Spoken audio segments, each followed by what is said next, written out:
الله الرحمن الرحيم هو الذي أرسل رسوله بالهدى ودين الحق ليظهره على الدين كله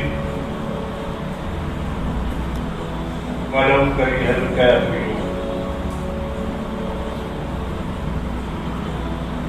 يريدون ليطفئوا نور الله بأفواههم والله متم نوره ولو كره الكافرون صدق الله العظيم. یہ دونوں آیتیں میں نے 12 کی آیت پہلے پڑھی، ایک ہی جگہ ہے، سورہ صف بتا چکا ہوں اس ترجمہ کو. اس میں اللہ رب العالمین نے پیغمبر خدا جناب محمد رسول اللہ صلی اللہ تعالی علیہ وسلم کی بعثت اور آپ کے دنیا میں تشریف لانے کا مقصد بتایا. ربیع کا مہینہ چل رہا ہے اور چند دنوں کے بعد لوگ کثیر تعداد میں اپنے پیغمبر کی یاد منائیں گے اور ان کا جشن منائیں گے.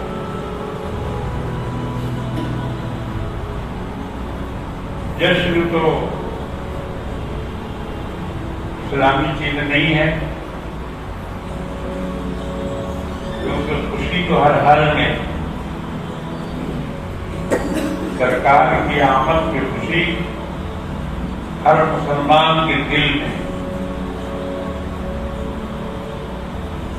یہ بہت غلط بات کہی جا رہی ہے کہ ساری دنیا خوشی منا رہی ہے مگر ابلیس جو ہے وہ خوشی نہیں منا رہا. سوائے ابلیس کے باقی سب خوشی منا رہے ہیں.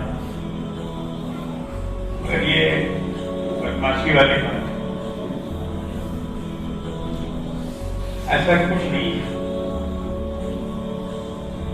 خوشی سب کے اندر ہے، سب کو خوشی ہے، اس لیے کہ ہمیں جو کچھ ملا ہے تو حضور کے واسطے سے ملا ہے.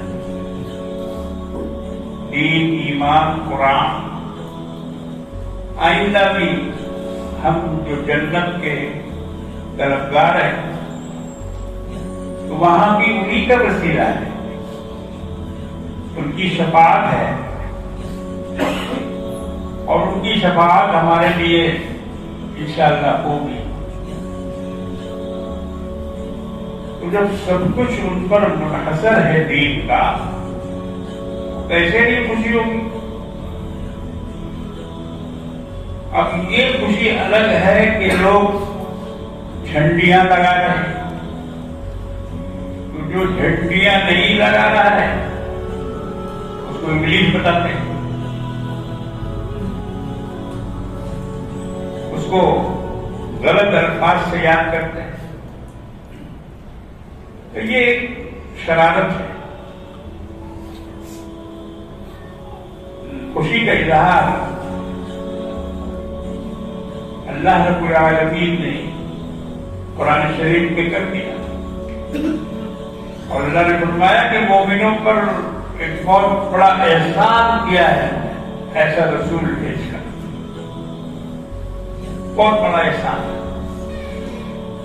تو کوئی آپ پر احسان کرے تو کیا آپ اس کا شکر ادا نہیں کریں گے؟ اتنا بڑا احسان ہے سرکار دو عالم صلی اللہ علیہ وسلم کی شکل میں تو اللہ نے امت کو عطا کیا. آپ کی پیدائش، آپ کی بعثت، آپ کا دنیا میں تشریف لانا، یہ سب ہمارے اوپر احسان ہے.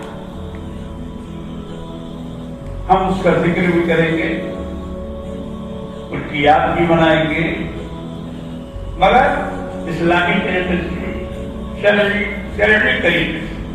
اپنی منمانی شریعت ہم تھوپ نہیں سکتے کسی کے سر پر، کسی پر تھوپ نہیں سکتے کہ آپ کو یہ کرنا ہوگا، آپ کو ایسا رہنا ہوگا، بالکل نہیں۔ پورے دنیا اسلام میں جتنے بھی مسلم ممالک ہیں، کہیں بھی جشن میلاد النبی نہیں منایا جاتا، نہ سرکاری اعتبار سے نہ غیر سرکاری اعتبار سے۔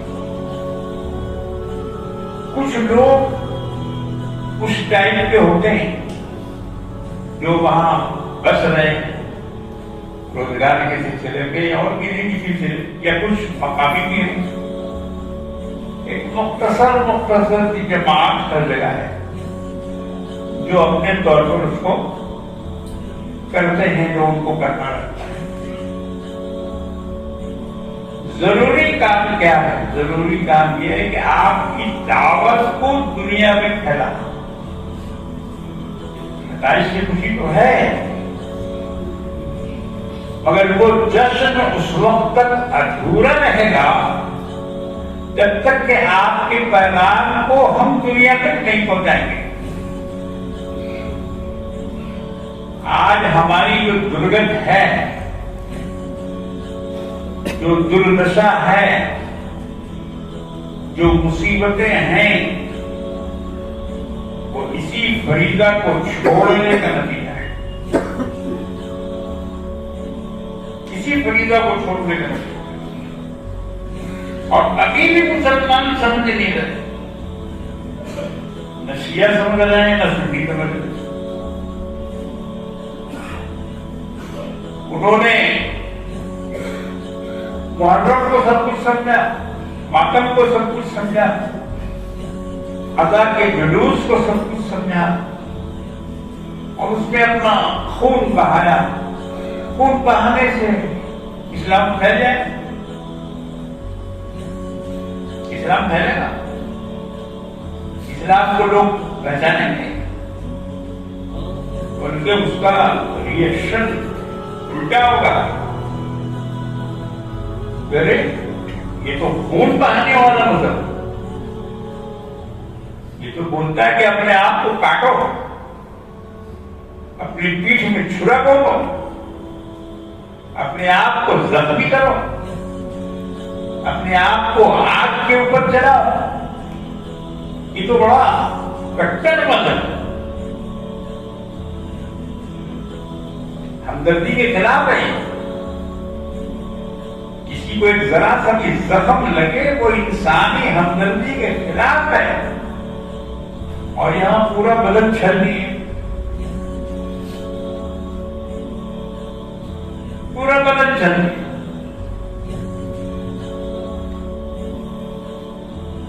اس کا ریئیکشن غیروں پر اچھا نہیں ہوتا۔ وہ اپنے آپ کو اتنا بھی چاہیں اچھا سمجھے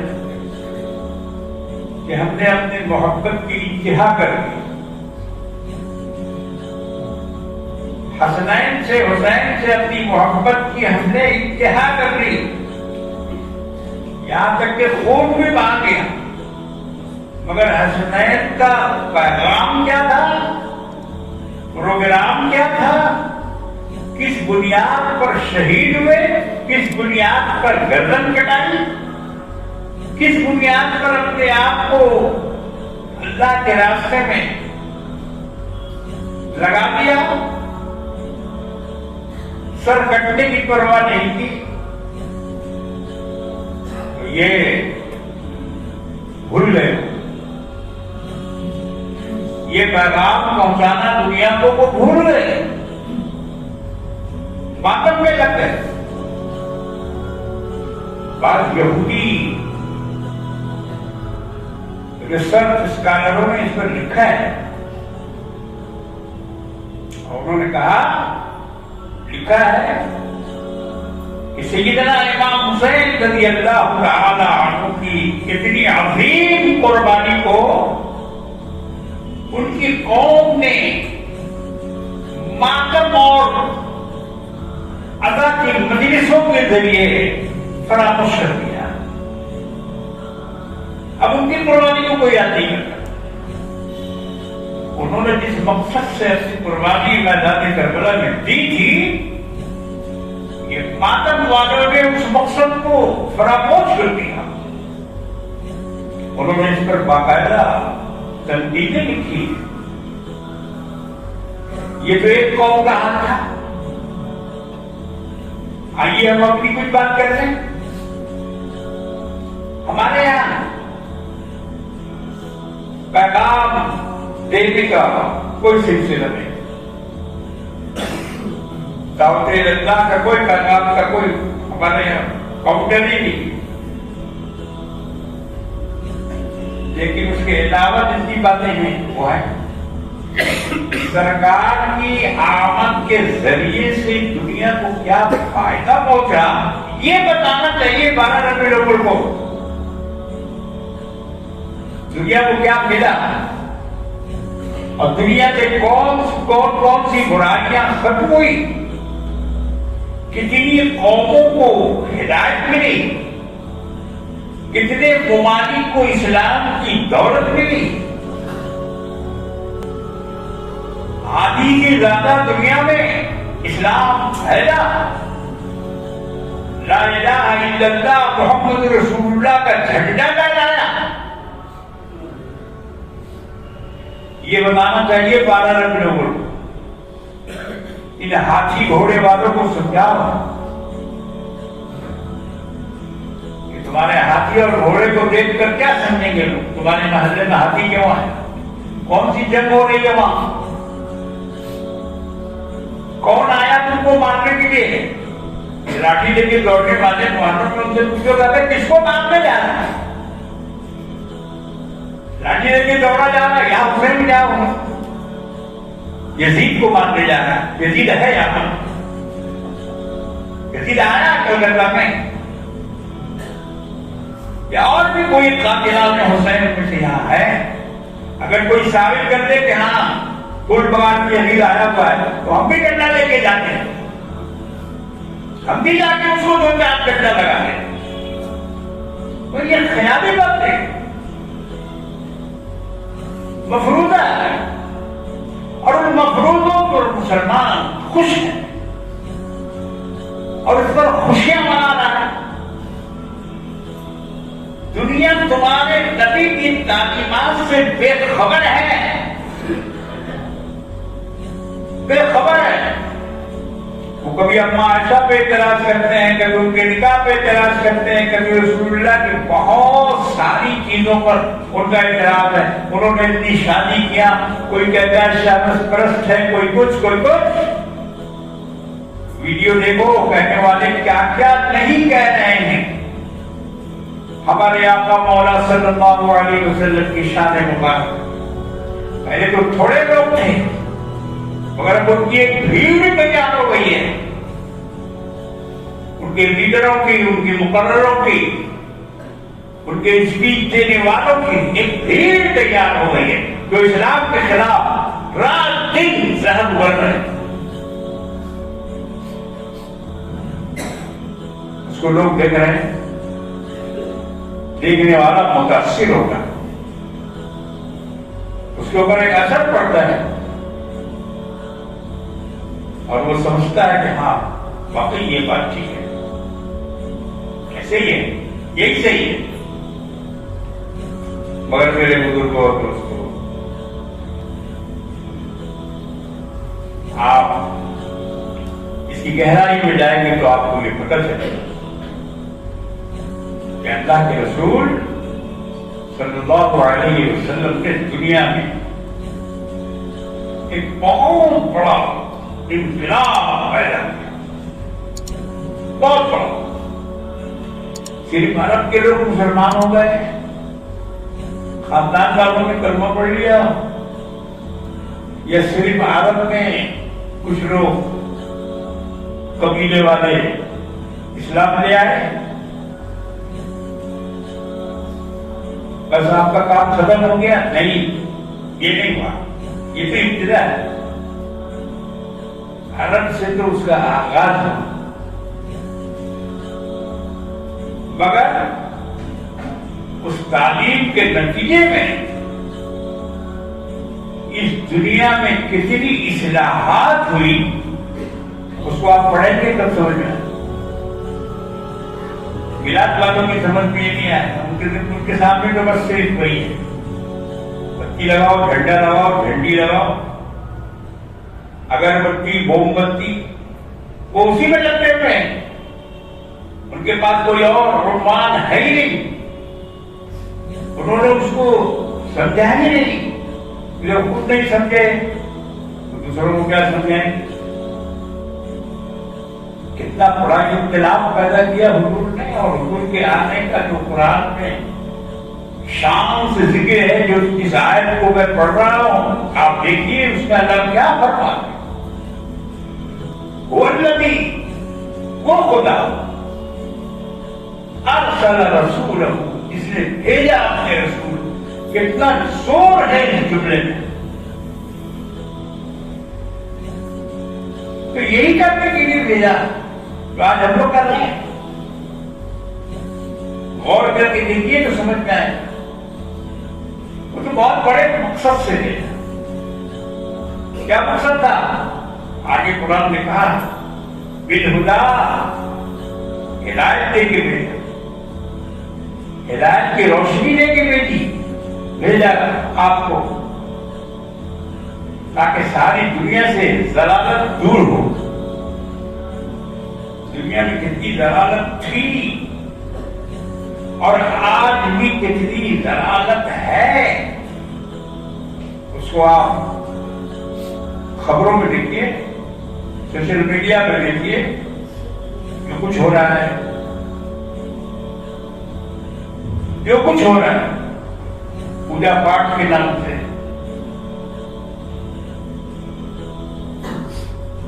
کس طرح سے, کیسے کیسے خدا کے معبودوں کی عبادت, بندوں کی عبادت ہو رہی ہے. ان کو خدا کے بعد ان کا معبود بنا دیا گیا.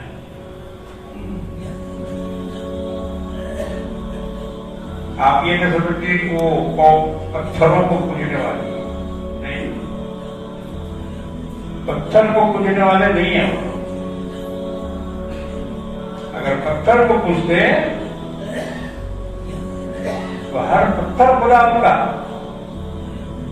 اگر ایسا نہیں, ہر پتھر خدا نہیں. جس پتھر کو کوئی شکل دے کر اور اس کا کوئی نام رکھ دیا جاتا ہے اس کی عبادت ہوتی ہے. اس پر ٹیکا لگتا ہے, اس پر رنگ لگتا ہے, اس کے سامنے جا کے جھکتے ہیں, اس سے مدد مانگتے ہیں. ایسے ہی کچھ خالی پتھر نہیں. پتھر کا ہے وہ ٹھیک ہے, لیکن اس کا نام ہے یہ فلاں دیوی, یہ فلاں دیوتا, یہ فلاں ٹھاکر, یہ فلاں, سب کا نام رکھا ہوا ہے. جب نام رکھا ہوا ہے تو معلوم یہ ہوا کہ پوجا نام کی ہوتی ہے, مٹی اور پتھر اور لوہے کی نہیں. آج کی جو پوجا ہو رہی ہے, جو مورتیاں لگی ہوئی ہیں, تو آپ کیا سمجھتے ہیں جو بنی ہوئی جو مورتیاں ہیں ان کی پوجا ہو رہی ہے؟ نہیں, اس کا ایک نام ہے, اس کا ایک نام ہے, اور اس نام کی پوجا ہو رہی ہے. اس کے آگے سر جھکایا جا رہا ہے, اس کی عبادت کی جا رہی ہے. تو یہ غلط کہنا ہے کہ وہ پتھروں کی پوجا کرتے نہیں. پتھروں کا نام ہوتا ہے اور اس نام کی پرستش ہوتی ہے. اسی طرح سے بازار کو بھی لے لیجیے تھوڑی دیر کے لیے. بازاروں میں جو لوگ جاتے ہیں کیا وہ ہر بازار میں جاتے ہیں؟ قبرستان میں 1000 قبر ہے, 1000 قبر ہے, تو کیا ہر قبر پر چادر چڑھی ہوئی ہے؟ ہر قبر والے کو ہوش ہوتا ہے؟ نہیں. خاص نام اس کا فلاں شاہ, فلاں بابا. تو معلوم یہ ہوا کہ وہ قبر پرستی نہیں ہے بلکہ شاہ پرستی ہے. وہ شاہ پرستی ہے، قبر کی نہیں بلکہ قبر والے کی عبادت ہو رہی ہے، نعوذ باللہ، اور اس سے مدد مانگا جا رہا ہے، اس کے سامنے سجدہ کیا جا رہا ہے۔ بت پرستی کی ایک شکل ہے، شیطان نے ہمارے یہاں لا کے ڈالا۔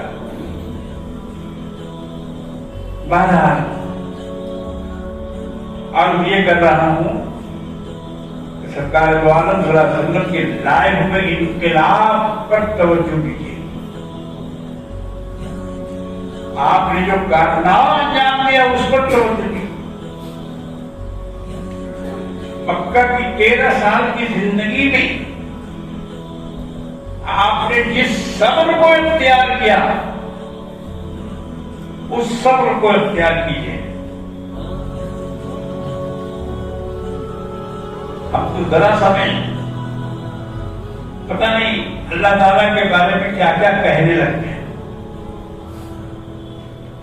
معلوم ہوتا خدا ہے ہی نہیں، کوئی کہتا خدا سو گیا ہے، خدا بھی پہنچ گیا۔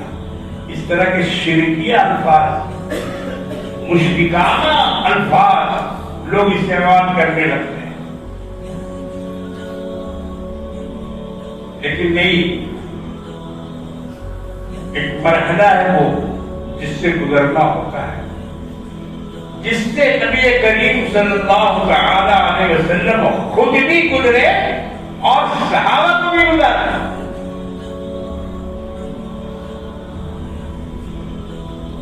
حضرت عمار بن یاسر رضی اللہ تعالی غلام تھے، ان کا مالک ان کو پیٹ رہا تھا سرعام، اور جسم ان کا لہو لہان ہو رہا تھا۔ کملی والے آقا جناب محمد رسول اللہ صلی اللہ تعالی علیہ وسلم ادھر سے گزرے۔ حضرت عمار بن یاسر نے فریاد کی، یا رسول اللہ دیکھیے یہ لوگ میرے ساتھ کیا سلوک کر رہے ہیں۔ حضور نے کیا فرمایا؟ اصبروا یا آل یاسر، اے یاسر کی اولاد صبر کرو، اس کے بدلے میں تمہارے لیے جنت ہے۔ ہر مار کھانے والے کو حضور نبی کریم صلی اللہ علیہ وسلم کے مکے میں یہی کرتے، صبر، خود بھی صبر کیا اور اپنے ماننے والوں کو بھی صبر کی تلقین۔ وہ موقع صبر کا تھا، لڑنے کا نہیں، جواب دینے کا نہیں۔ وہ 13 برس کی زندگی، کچھ نہیں کرنا ہے، مار کھاتے رہو اور اپنا کام کرتے رہو، نہ کسی سے لڑو، نہ کسی کو جواب دو، نہ تھپڑ کا جواب تھپڑ سے، نہ اینٹ کا جواب اینٹ سے، نہ پتھر کا جواب پتھر سے، نہ گالی کا جواب گالی سے، کچھ ایک دم ممانعت تھی۔ اس لیے آپ دیکھیے کہ 13 سال کے اندر بالکل سائلنٹ ہے مکہ، کوئی بھی اسلام قبول کرنے والا کھڑا نہیں ہوا، بھیڑا نہیں، کسی سے ہاتھا پائی نہیں کی، لڑنا تو بہت دور کی بات ہے، تیر تلوار تو بہت دور کی بات ہے، ایک دم سختی سے ممانعت ہے، خبردار، کوئی جواب نہ، جواب نہیں دینا، وقت آئے گا تب جواب دیا جائے گا۔ وقت آیا، مدینے سے مکے سے مدینے ہجرت ہوئی، اللہ کے رسول نے حکم دیا کہ جس کو مدینہ جانا ہے وہ جاؤ، وہ تمہارے لیے امن کی جگہ ہے۔ پہلے تو حبشہ گئے، ملک حبش میں ہجرت ہوئی، وہاں صحابہ گئے، اور ان صحابہ کو لے کر حضور کے چچا، چچیرے بھائی ابو طالب کے بیٹے جعفر ابن ابی طالب، ان کی معیت میں 30-35 مردوں کو اور عورتوں کو آپ نے پہلے ملک حبش بھیجا. حضور نے فرمایا کہ جاؤ وہاں کا بادشاہ بہت رحمدل ہے. نبی کریم صلی اللہ علیہ وسلم کا تعلق ملک حبش سے بھی تھا. عمان سے تعلق تھا. ابھی عمان میں طوفان آیا شاہی، بالکل سعودی عرب کا ایک کونا ہے خلیج عدن، جہاں سے جہاز گھومتا ہے، بحری جہاز بحر احمر کی طرف. جن لوگوں نے بحری جہاز سے سفر کیا ہے اس کو ہم لوگوں نے سفر کیا. ہم لوگوں نے وہ کھاڑی دیکھی عدن. پہلے عدن میں جہاز رکتا تھا، ایک ہفتہ وہاں لوگ قیام کرتے تھے، کھانا پانی راشن یہ وہ سب وہاں سے لے کے پھر جہاز بحر احمر کی طرف پڑتا تھا. تو ابھی بھی وہ پورٹ ہے، سی پورٹ. تو ابھی جو یہ طوفان آیا عمان میں، بڑی تباہی مچائی اس نے. عمان سے بھی سرکار دو عالم صلی اللہ علیہ وسلم کے پاس لوگ آتے تھے اور وہاں کی خبریں آپ لوگوں سے پوچھتے تھے. خبریں پوچھنے کا مطلب یہ ہے کہ آپ کا بھی جانا ہوا تھا وہاں، اس لیے خبر لیتے. تو اسی طرح کوئی کہ حبش سے بھی تعلق تھا اور وہاں سے بھی قافلے آنا جانا کرتے تھے عرب. اور نجاشی نبی کریم صلی اللہ علیہ وسلم کو پہچانتا تھا، اس لیے حضور نے اس کی تعریف کی اور فرمایا کہ جاؤ وہاں کا بادشاہ بڑا رحمدل ہے، تم لوگ وہاں اطمینان سے رہ سکو. پہلی ہجرت اسلام میں، پہلی ہجرت. جب وہاں پہنچے تو دشمنوں کو یہ کب پسند ہوا کہ ایمان والے راحت سے اور آرام سے رہیں. انہوں نے اپنا ایک قافلہ پیچھے سے بھیجا کہ جا کے ان لوگوں کو واپس لے گیا. اب وہ بادشاہ کو انہوں نے جا کے کہا کہ ہمارے یہاں سے کچھ غلام اور خراب قسم کے لوگ بھاگ کر آ گئے ہیں آپ کے ملک میں پناہ لینے کے لیے، لہذا آپ ان کو ہمارے ساتھ کر دیجیے، ہم انہیں واپس لے جائیں. بادشاہ کو معلوم نہیں تھا کہ کون آیا. کہا کون لوگ آئے؟ نہیں بلاؤ. تو ان کے لیڈر تھے سیدنا جعفر بن ابی طالب رضی اللہ تعالیٰ. انہوں نے بادشاہ کے دربار میں جانے سے پہلے مشورہ کیا. دیکھو دین میں مشورے کی کتنی اہمیت ہے. بعض لوگ مشوروں کو مذاق اڑاتے، اس کو ہلکا سے لیتے. نہیں، مشورے کی بڑی اہمیت ہے. بادشاہ نے جب طلب کیا، سیدنا جعفر رضی اللہ تعالیٰ عنہ اپنے تمام ساتھیوں کو جمع کیا، مشورہ کیا کہ بھائی بادشاہ بلا رہا ہے، اس کے دربار میں جانا ہے اور سوال کرے گا، سوال جواب ہوگا اس سے. تو تم لوگ ہمیں بتاؤ کہ کیسے اس سے کس نہج پر، کس بنیاد پر گفتگو کرنی چاہیے. لوگوں نے مشورے دیے. جعفر رضی اللہ تعالیٰ عنہ کو لوگوں نے کہا کہ بس کوئی بنیاد نہیں، قرآن. کہا کہ بس ایک بنیاد ہے ہماری، اب وہ ہے قرآن مجید. جو بھی سوال ہوگا اسی سے ہوگا اور جو بھی جواب ہوگا اسی سے ہوگا. ادھر ادھر جانے کی ضرورت نہیں. طے ہو گیا. ان کو متکلم بنایا گیا. دیکھو یہ اسلامی دستور ہے، جماعت کا کوئی متکلم ہونا چاہیے. آج بھی الحمدللہ جماعت میں یہ سلسلہ ہے متکلم. 4 آدمی اگر ہوتے ہیں اس جیسے ایک آدمی کو متکلم بنایا جاتا ہے، سب لوگ خاموش رہیں گے، بات ایک آدمی کرے گا۔ یہ وہی سنت ہے جو الحمدللہ مسلمانوں میں آج بھی ادا کی جاتی ہے۔ اس کو جھنڈی والے کیا جانے اور گھنٹی والے کیا جانے، کیا نہیں ہے یہ سب۔ انہوں نے جو چیز اپنائی ہے اس میں یہ ساری باتیں نہیں ہیں، وہ تو صرف ایک تماشا ہے، کچھ رنگون ہے، لعب ہے۔ بات گئے دربار میں پہنچے تو سوال جواب ہوا، وہ لمبا ہے، اگر اس کو ذکر کروں کبھی موقع ملا تو انشاءاللہ الگ سے اس کا ذکر کروں گا کہ کیا سوال جواب وہاں ہوا۔ ان لوگوں نے الزام لگایا تھا کہ یہ لوگ غلام ہیں، غلام ہیں ہمارے، اور بھاگ کے آئے ہیں۔ حضرت جعفر رضی اللہ تعالیٰ عنہ نے کہا، اے بادشاہ،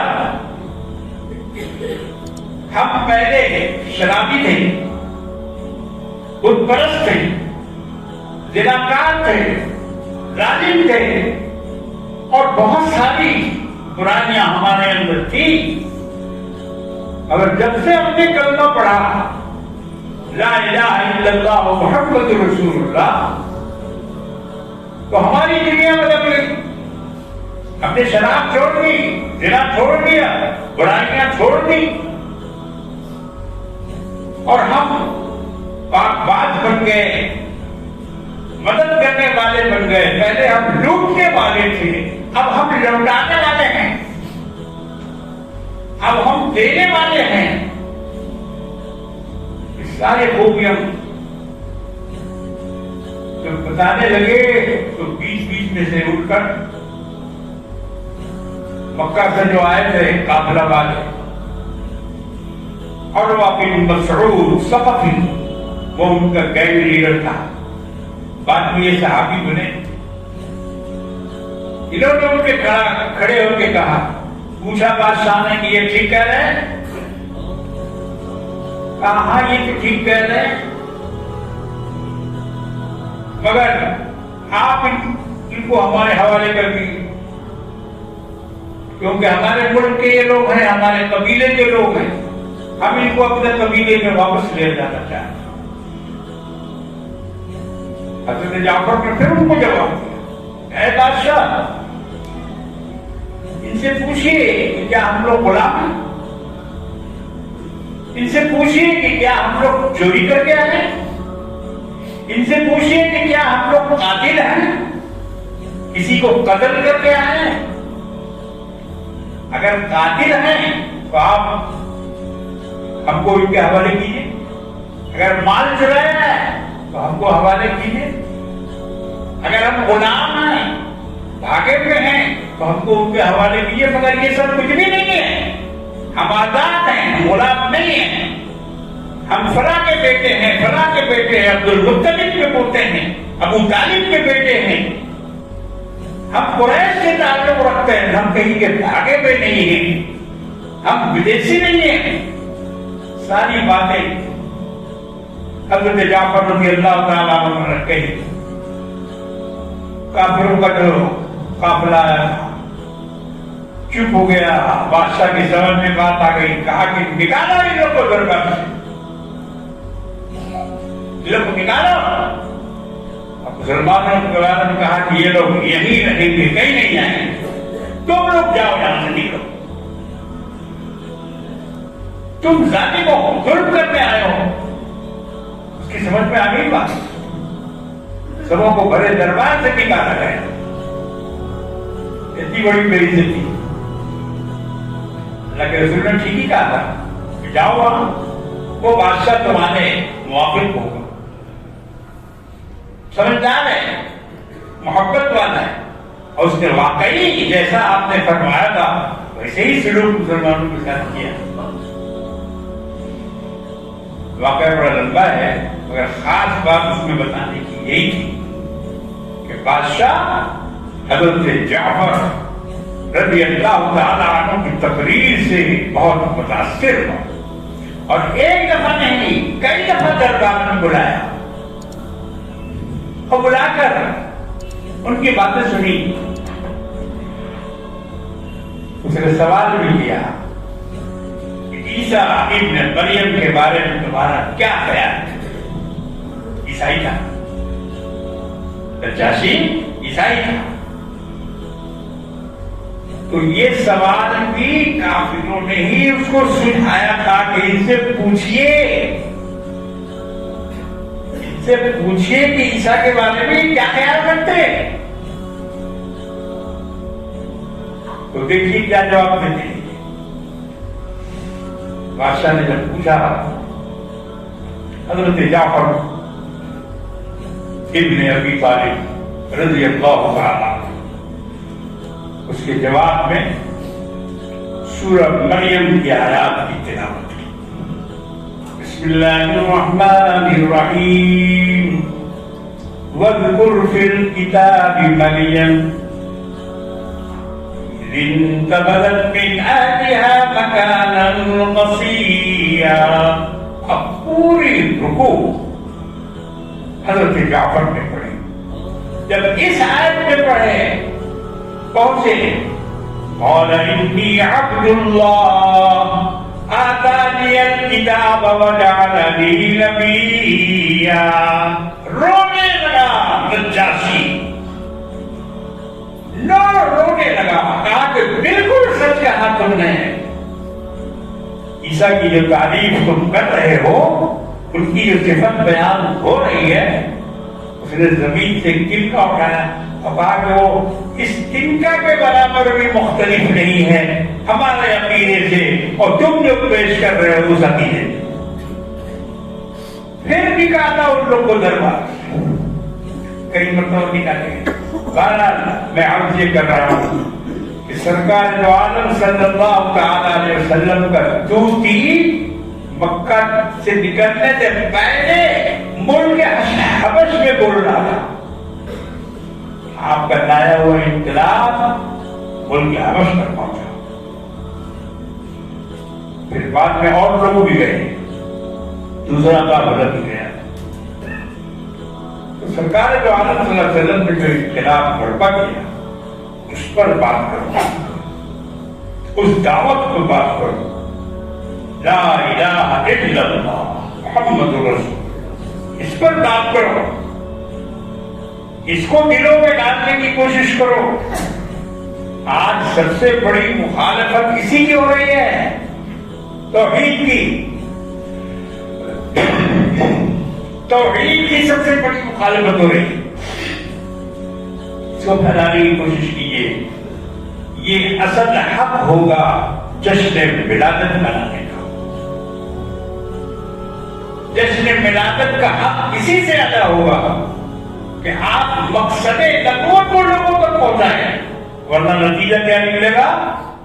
800 سال تک اسپین میں مسلمانوں کی حکومت رہی. 800 برس. کیا کیا؟ بڑی بڑی مسجدیں، بڑے بڑے محلات، الحمرا جیسا محل آج تک دنیا میں کسی نے نہیں بنایا. اس کے جو نقش نگار ہے اور اس کے جو کاریگری ہے، آج بھی انگریز وہاں جاتا ہے تو اس کی ٹوپی الٹ جاتی ہے. ٹوپی الٹ جاتی ہے، حیرت سے اس کو دیکھتا ہے. یہ تو خیر مسلمانوں کو یہ خصوصیت امت محمدیہ کو عطا فرمائی ہے اللہ رب العالمین نے کہ انہوں نے جس چیز میں ہاتھ دیا اس کو سونا بنا دیا. چاول کا دیگ پکڑا تو ہزاروں قسم کی بریانی اتار دی. وقت نہیں ہے ورنہ اس پر بولنا چاہیے، لوگوں کو بتانا چاہیے کہ جس چیز میں ہاتھ دیا. یہ مسلمانوں کو اللہ نے یہ خصوصیت بخشی کہ وہ چیز جیسے پارس پتھر ہوتا ہے کہ جو بیچ سے لگے سونا بن جائے، تو عمارت میں بھی مسلمانوں نے پوری دنیا میں ایسی عمارتیں بنائی ہیں، تاج محل کو جانتے ہوں گے، کوئی جواب نہیں آج تک دے سکا. تو مرد دھم کے کیا کہا کہ یہاں مندر تھا، جاؤ اس کو بھی کھولو، اس کو بھی کھولو. مگر یہ سب فضول کی بات ہے.